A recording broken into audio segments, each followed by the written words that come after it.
안녕하세요. 수필 읽어주는 자매지족인자 만수사입니다. 대통령 전화받고 화장실에서 기어나온 사연 강원구. 대통령 전화받고 화장실에서 기어나온 사연 메모하라. 정약용, 아인슈타인, 링컨, 에디슨, 김대중, 노무현 이들의 공통점이 하나 있다. 바로 메모의 달인이라는 것이다. 정약용, 사소한 메모가 총명한 머리보다 낫다는 둔필성총, 두남붓이 총명함을 이긴다 라는 말을 남겼다. 아인슈타인, 맞는 필과 종이, 휴지통 이 세 가지만 있으면 어디든지 연구실이라 할 정도로 아무리 작은 생각도 메모하는 습관을 가졌다. 링컨, 큰 모자 속에 늘 노트와 연필을 넣고 다녔다. 에디슨, 3,400권의 메모 노트가 그를 발명왕으로 만들었다. 김 대통령은 기억력이 좋은 것으로 유명하다. 그 배경에는 메모 습관이 있었다. 메모광이란 별명을 얻을 만큼 매사에 꼼꼼히 기록했다. 장관 보고를 받거나 회의를 할 때도 메모 노트를 옆에 놓고 얘기했다. 사례를 들 때는 메모에 있는 때와 장소 등을 참고했다. 해야 할 일도 깨알같이 적어놓고 늘 챙겼다. 완료된 일은 줄을 그었다. 옥중 생활을 하면서도 틈틈이 메모하며 자신의 생각을 가다듬고 정리했다. 대통령의 독서 메모는 대차대조 메모법이라고 불렸다. 책을 읽다 중요하다고 생각되는 부분이 나오면 책의 여백이나 노트에 대차대조표를 그리듯이 도표를 그렸다. 도표 한쪽에는 책의 내용, 다른 한쪽에는 자신의 의견을 적고 그 해법을 얘기했다. 생각이 묻혀 사상되지 않도록 철저히 메모했다.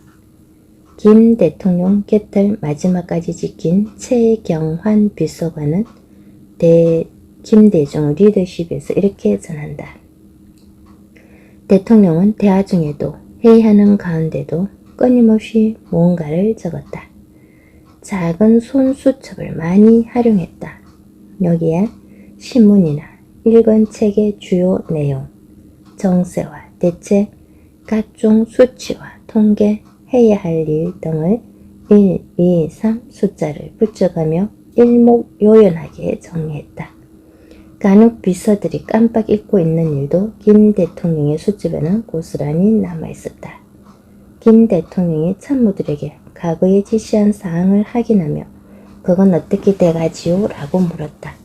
이렇게 물을 수 있었던 것은 머릿속에 기억하고 있었기 때문이 아니라 모두 메모에 남아있었기 때문이다. 김 대통령은 1998년 취임한 후 자신만의 노트를 쓰기 시작했다. 여기에 국무회의 등 각종 회의에서 해야 할 이야기의 요지를 직접 적었다. 퇴임할 때 이 노트가 무려 27건이나 됐다. 1년에 5건 이상 메모를 한 것이다. 언론은 이를 국정노트라 불렸다. 퇴임 후에도 6건의 노트를 남겼다. 마지막으로 남긴 것 중에 하나가 노무현 대통령 추도사 요지였다. 말미에 정부 반대로 하지 못함이라고 적혀 있다. 이렇게 대통령은 평생 메모하고 쓰는 것으로 답을 찾아 나갔다. 대통령의 이런 메모 습관은 단지 기억을 되살린다는 의미를 뛰어넘어 매일매일 글쓰기를 연마하는 과정이 아니었을까. 노무현 대통령도 늘 가까운 곳에 메모지를 놓고 살았다. 손바닥 2배 크기쯤 되는 몸이 메모지였다.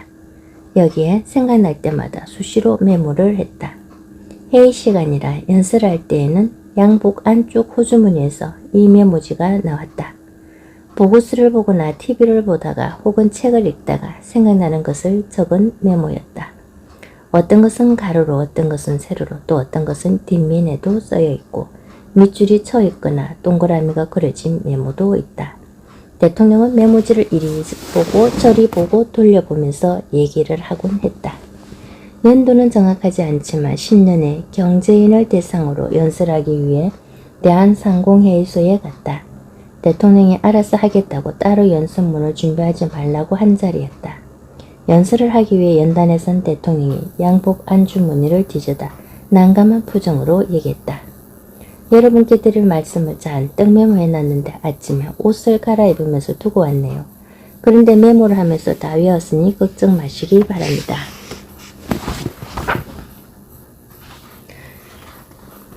맞다. 대통령은 메모하는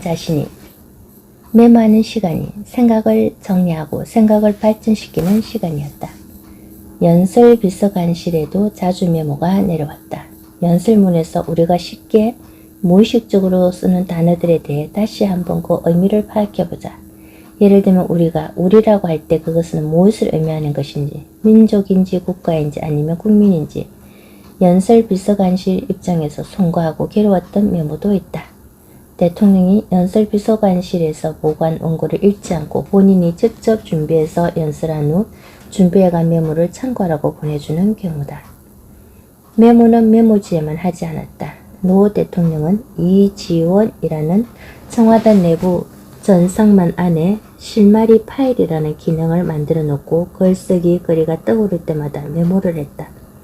쓰고 싶은 글이 있으면 시간 날 때마다 그곳에 들어와 조금씩 살을 붙여 나갔다.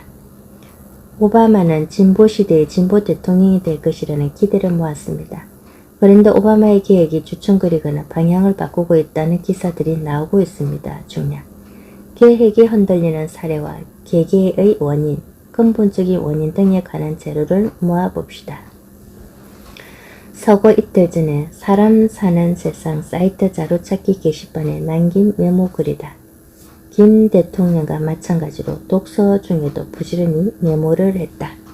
활용할 만한 내용은 책갈피마다 포스트잇을 붙여 표시해 두었다.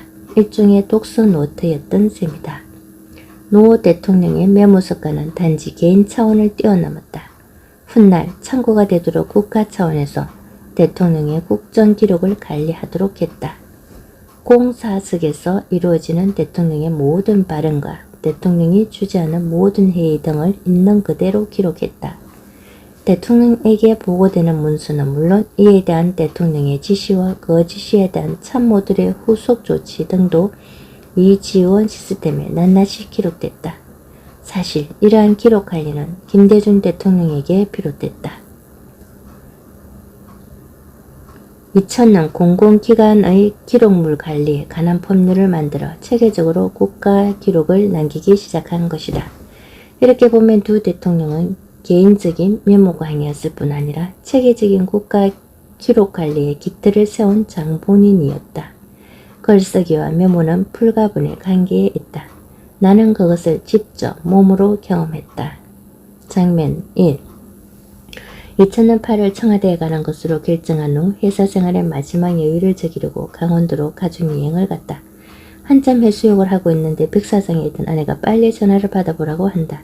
당시 고도원 연설 담당 비서관이었다. 김대중 대통령에 관한 공부한 후 출근하려면서 책 제목을 마구 불러댄다. 손에 가진 것은 아무것도 없고 달랑 수영 팬티만 입고 있던 터였다.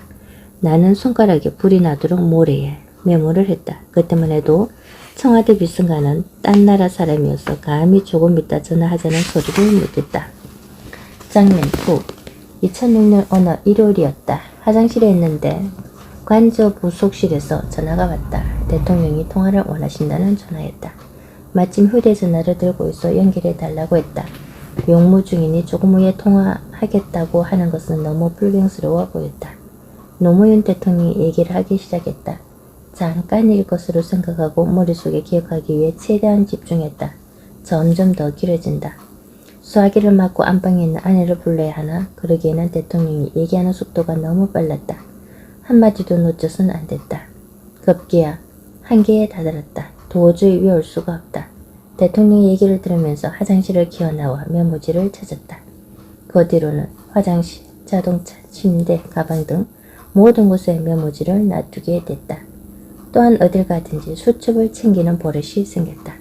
지금은 휴대전화의 메모 기능을 활용하지만 이전만 해도 수첩을 손에 들지 않으면 왠지 불안 정세를 보였다. 적자, 생존이란 말이 있다. 적는 자가 살아남는다. 글쓰기 세계에서는 더욱 그렇다.